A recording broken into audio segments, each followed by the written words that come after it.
In many video games, you have a set path that you can follow. This is a strict narrative plot that usually takes the form of a main quest line. You know what to do and how to do it. But sometimes it can get a little intrusive.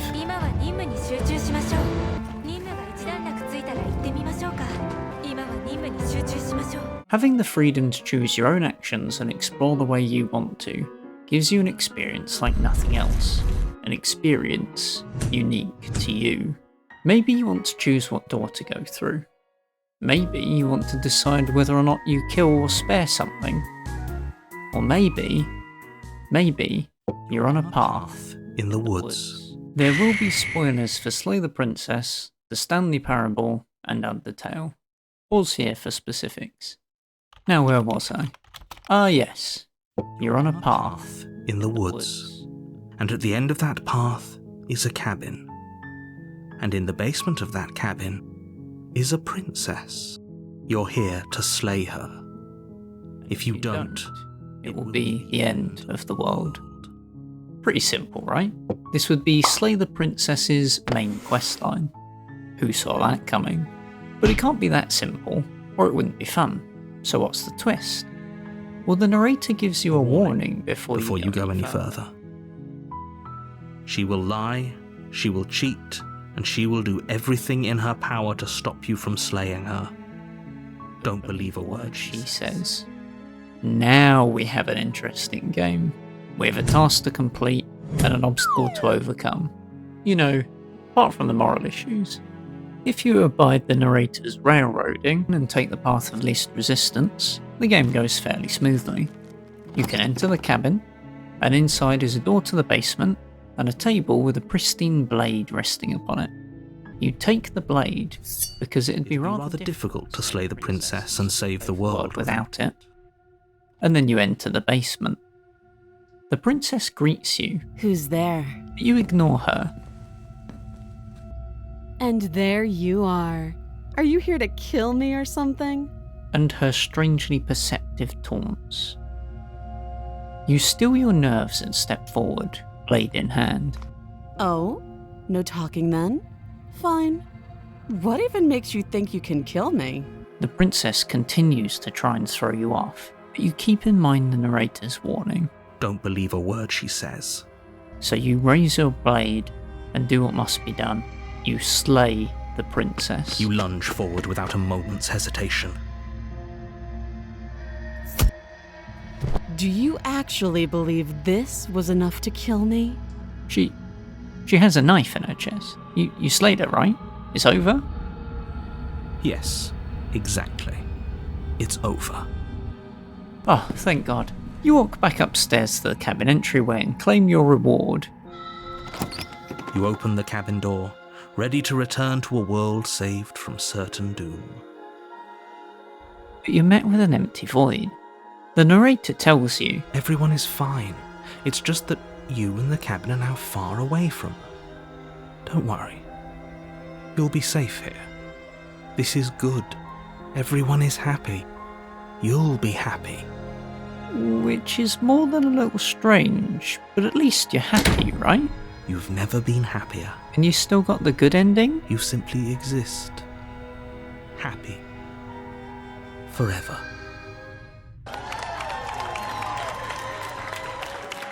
The path you took may have been straightforward and short, but the game states there are no premature endings, and there are no wrong decisions. And if the game creators don't care, then why should you? Well, I'll tell you why you should care. This video is about choosing your own path. If you're happy to just do what other people tell you all the time, then go back to school or your 9 to 5.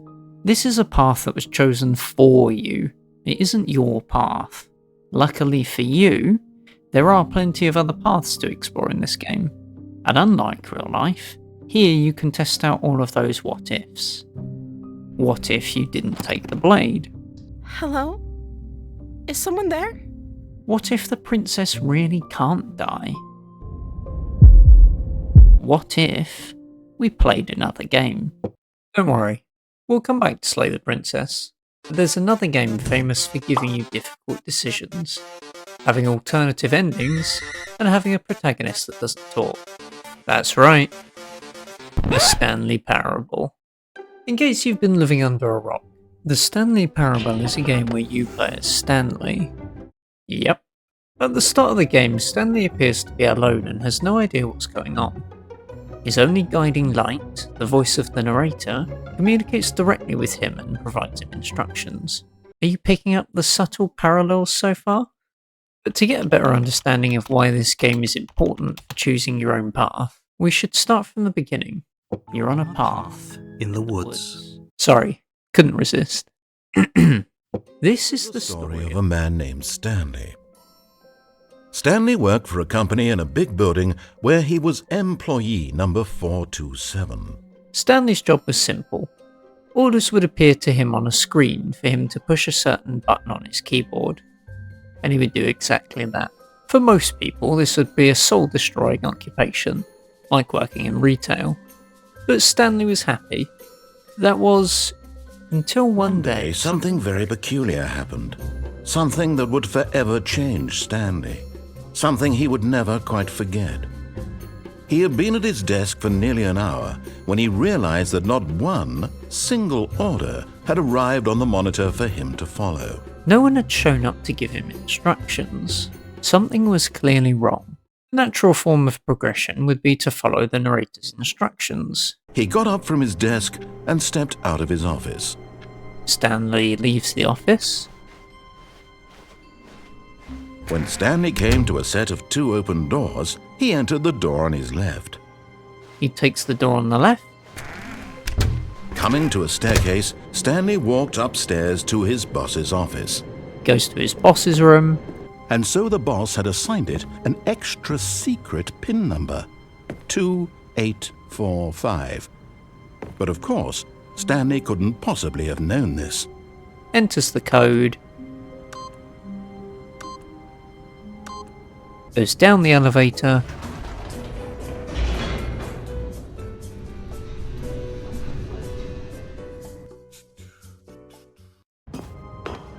And turns off the power to the mind control facility. Yes, I said mind control facility. No, I will not elaborate. Yes! He had won! Finally, he watches his gate to freedom slowly open. This was exactly the way, right now, that things were meant to happen. And Stanley was happy. And he steps into sunshine and fades to white. Once again, doing what you're told and staying on a path laid out for you by somebody else leads to some kind of numb contentment, a life free from the burden of choice and the consequences of your actions. This must be what they mean when they say ignorance is bliss. But it would be hard to say that Stanley chose this path, the narrator puppeteering him with strings woven from Stanley's obedience and negligence. This is not a path of Stanley's choosing, but one made for him, a situation akin to yours. But there is another choice. If Stanley knows how to obey instructions, then he also knows how to disobey them. So what happens if he does? It's time for Stanley's rebellious phase. It's time for the Warpath. So, from the top, this is the story of a man named Stanley. Okay, maybe not the very top. Employee number 427. More. And Stanley was happy. I wish I had a skip button. No, not that far. But as he came to his wits and regained his senses, he got up from his desk and stepped out of his office. Oh, that's better. Now, what did the narrator say? Leave the office. Stanley, close the door. Yeah, that'll show him. But Stanley simply couldn't handle the pressure. Oh. Okay, that doesn't count. Let's leave the office and then rebel. That should be a lot more fun. When Stanley came to a set of 2 open doors, he entered the door on his left. And so you go right. Stanley took the first open door on his left. And so you continue straight. Every opportunity you have to disobey, Stanley does. That is, until the narrator mentions Stanley's wife. There's someone you've been neglecting, Stanley. Someone you've forgotten about. Stanley reaches a room with a ringing phone, and seemingly has no choice but to pick it up. That's her, Stanley. Suddenly, Stanley appears to be outside his apartment door, and from the inside, his wife greets him. Oh, Stanley, is that you? I want you to come in and tell me all about Your damn Gotcha! But it was all a trick. Stanley tries to leave, but a wall blocks his path. Sorry, but you're in my story now. The narrator turns your spite against you and returns it tenfold, and Stanley is forced to listen to a rant about how delusional he is. The longer he spends here, the more invested he gets, the more he forgets which life is the real one. Until this path is met with an early end. This is a very sad story about the death of a man named Stanley. In the Stanley Parable, the narrator is in control, and they respond to attempts at rebellion with stronger restrictive control. This game serves as a warning. If you go against the path chosen for you, then you will need to be prepared for some resistance. Now back to Slay the Princess. The developers state that this game is a love story. So, like many traditional love stories, let's involve an act of rebellion. Save the Princess. I think that's a more fitting title. For this is your Warpath. As your journey begins, you're on a path in the woods. And at the end of that path is a cabin. And so you head to the cabin. A warning. Before you go any further. You go inside the cabin. And just like Stanley, you face a choice of two options. Take the blade, or enter the basement. We all know what the narrator wants you to do, so naturally, you enter the basement. Hello? Is someone there? Well, that's new. It certainly isn't the Who's there? from the first time. In fact, when you walk down, Princess has a completely different demeanour. But that's not important. You're here to save the princess. So let's look at those chains. You walk up to the chains binding the princess to the wall and give them a tug. They're large and heavy, far too solid for you to even imagine trying to break them apart. That doesn't leave you many options. But I guess... Maybe there's some way to break the chains?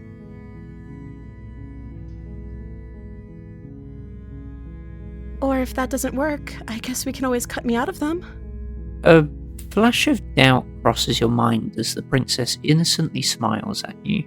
After being trapped down here for so long, she must have been prepared for this eventuality. I suppose you'll be needing that blade after all. You head back to the stairs, but the narrator is aware of your intent and abuses his power. But the door at the top of the stairs slams shut. You hear the click of a lock sliding into place. No amount of tampering will let you pass. You try the door, but it's locked from the outside. Seeing you locked down here too, I heard the door slam. They locked you down here too, didn't they? the princess's desperation gets the better of her, and she begins to gnaw at her arm like a trapped animal.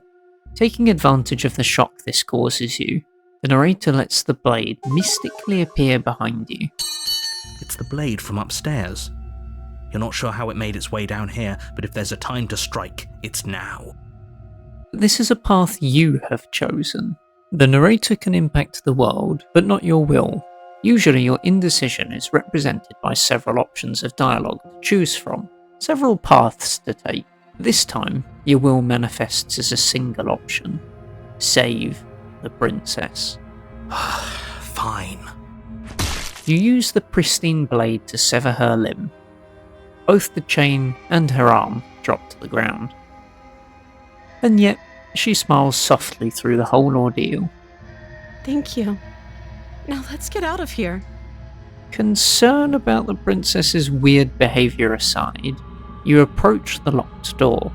You're too far down this path to turn back now, and whatever abomination the princess may or may not be, at least you'll have gotten one over on the narrator.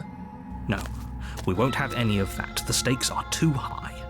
You can't just let her escape into the world. No. I can't just let her escape into the world. Ah, so much for that plan. What are you doing? This situation feels horribly unfair. You peruse your options, and despite their number, you're only really left with one choice. And so you slay the princess. Cue title screen, roll credits, game over. That isn't where this path has to end. The narrator can control the world and your body, but remember, they cannot control your will. The Stanley Parable acted as your warning for the narrator abusing their power, and you readied yourself for this moment. Save the princess. That is your path. Nothing else matters. Find a way. And so you check that list of options again, and notice a scroll bar. And as you delve into the recesses of your mind, you find that tiny voice that made this path possible. Till you gather your will and do all you can to rebel, all you can to secure your path.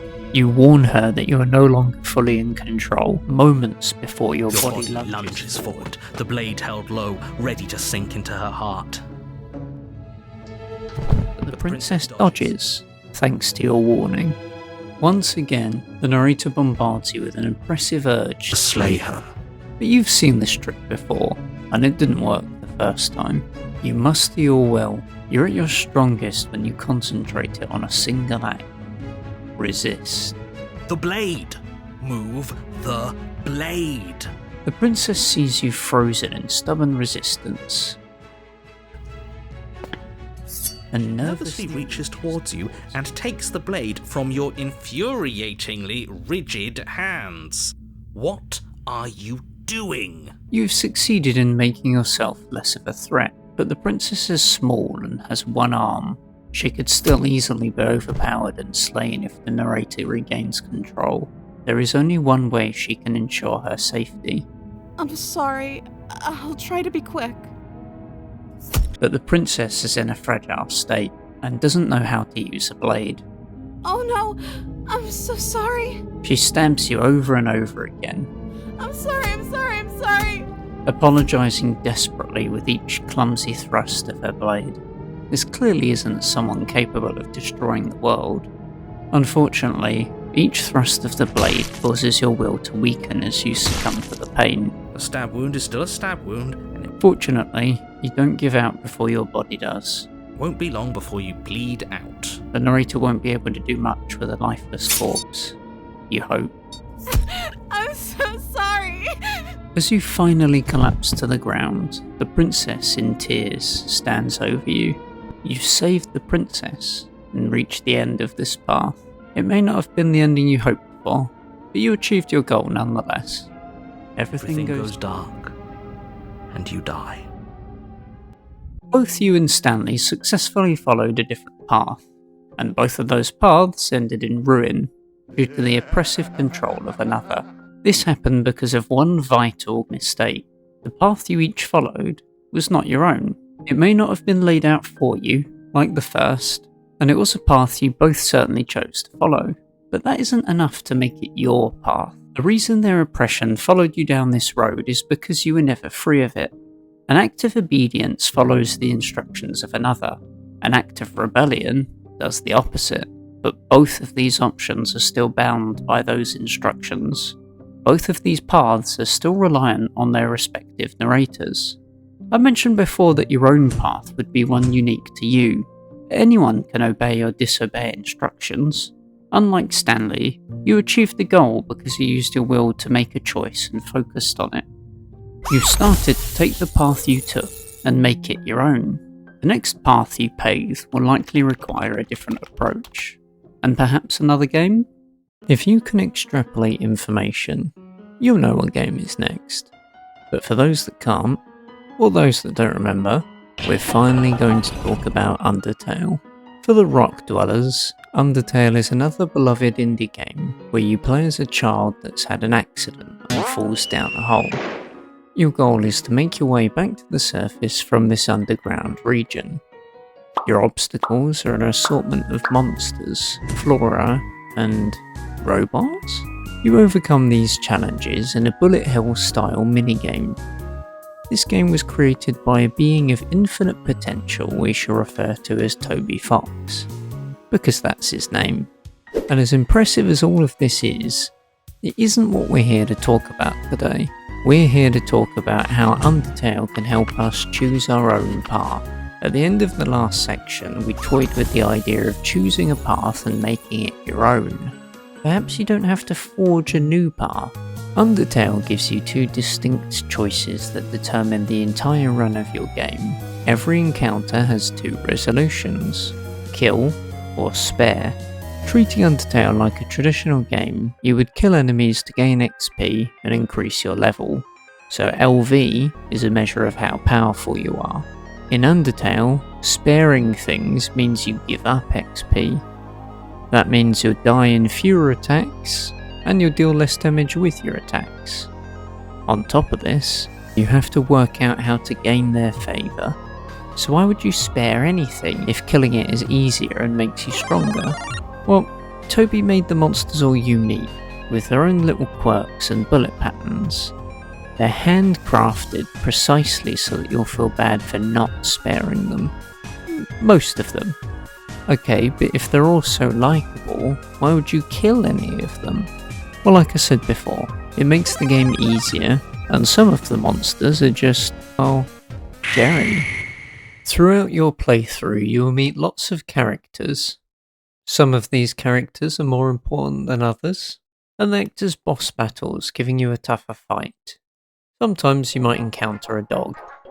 Other times, it might be a dog.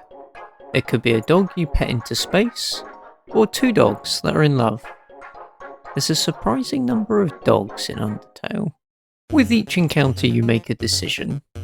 Do you kill the enemy you're facing, or do you try to work out how to spare them? Each decision you make at this point is yours. Unlike Slay the Princess and the Stanley Parable, you don't have this continuous external influence trying to sway you to do one thing or another.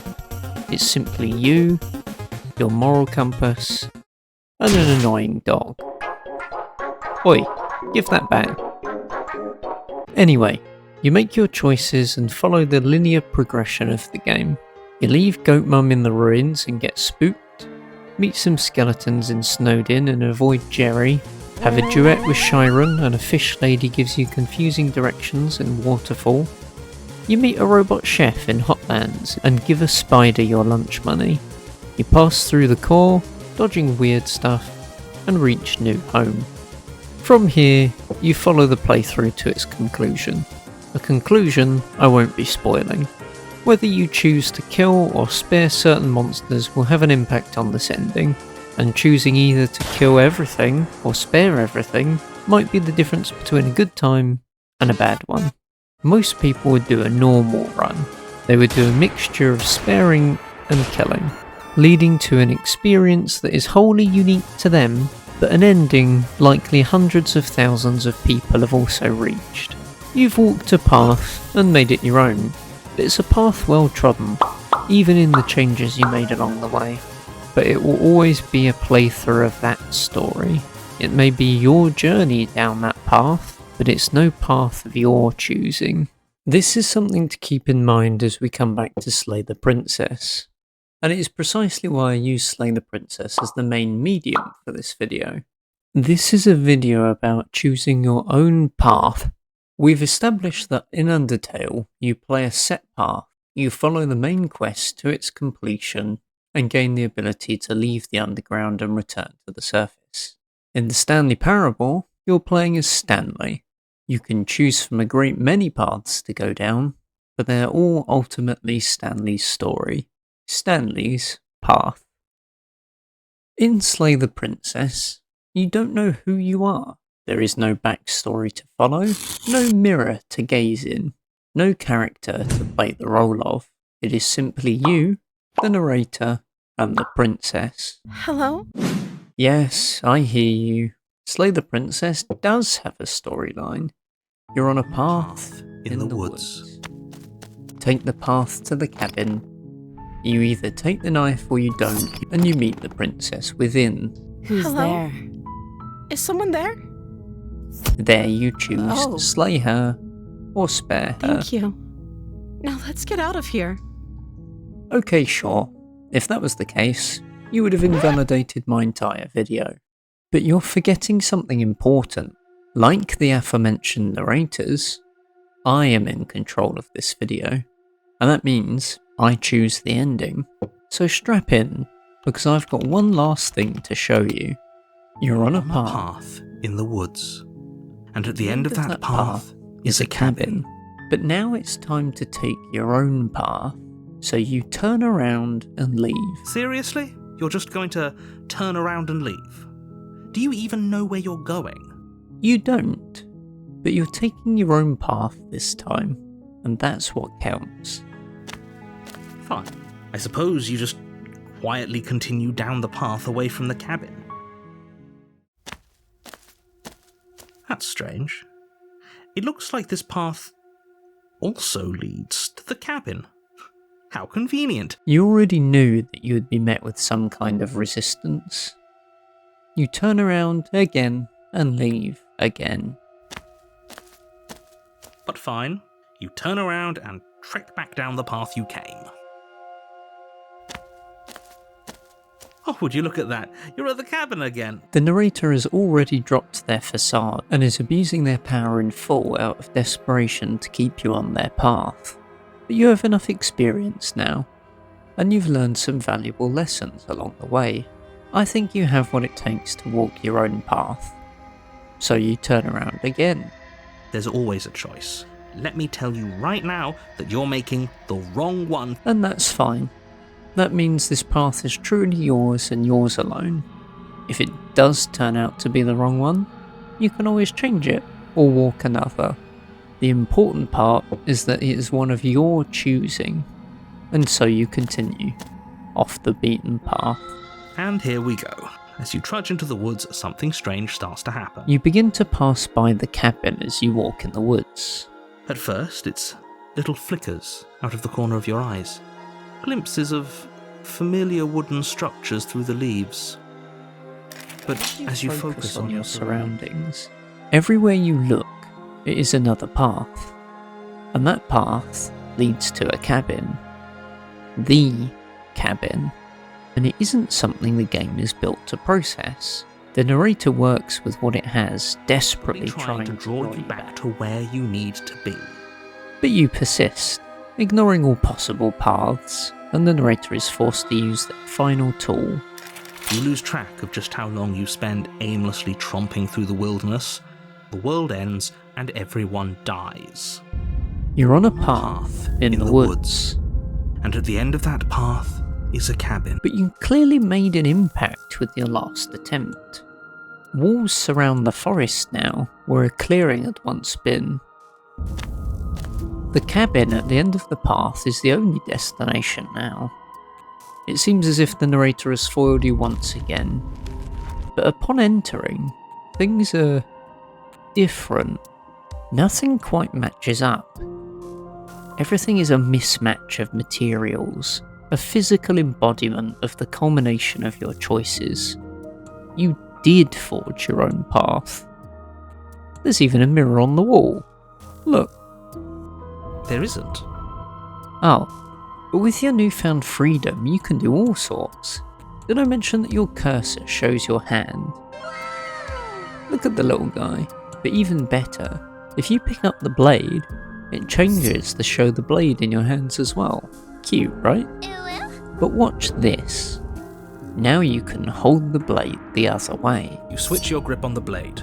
Congratulations. That's way cooler, right? It really doesn't matter. Just get on with it and deal with the princess already. Or even better, you can throw it out the window. Seriously.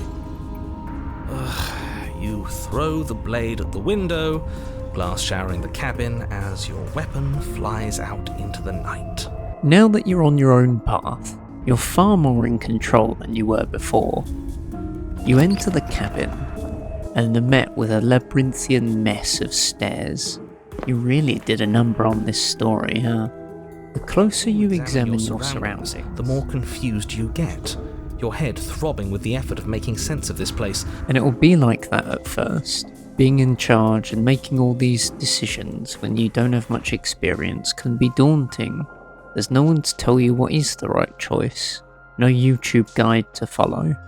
This is your path, but it does get easier, and it will be worth it, I promise.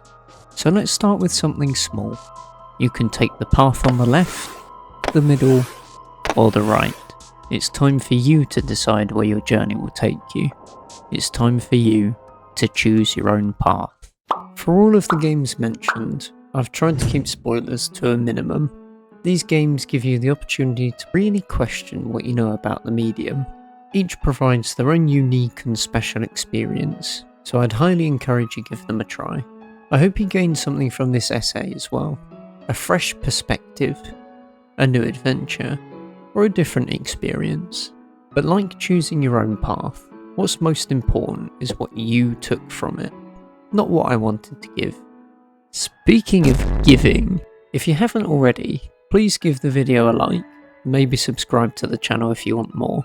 You could also leave a comment, or you can support me on Ko-fi. I'll keep making videos like this, so if there is one out, I'll leave it somewhere on the screen. Thanks for watching, and good luck on your path.